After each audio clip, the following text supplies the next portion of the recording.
Some people online who've been denouncing China's role in Africa based on a report on Niger recently kicking out Chinese officials from 3 companies for not abiding by Nigerian policies turned out to be bots.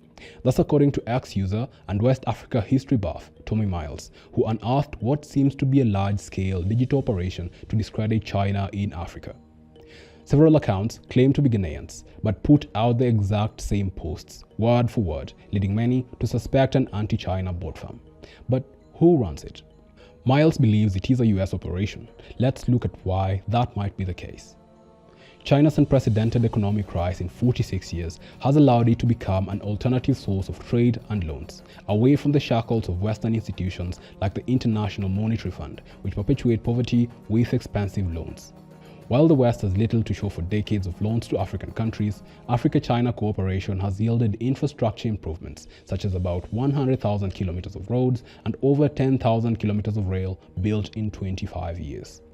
The US has tried blocking China's rise, starting with US President Barack Obama's pivot to Asia, a foreign policy strategy to assert US influence in Asia and rein in China's influence. In 2024, Congress passed a bill to spend more than $1.6 billion over 5 years to promote anti-China propaganda, titled Countering the People's Republic of China Malign Influence Fund Authorization Act of 2023.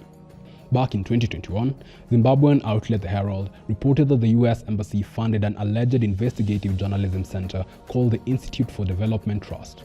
The Herald argued that this institute intended on weaponizing anti-China sentiment in Zimbabwe to damage Chinese interests. Additionally, a cursory glance at AFRICOM's magazine, Africa Defense Forum, reveals anti-China messaging.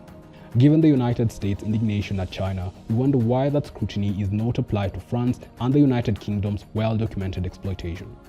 Instead, this appears to be yet another episode in the long-running series of attempts to sabotage China's predominantly good relations with Africa by placing overwhelming focus on one case of corporate malfeasance.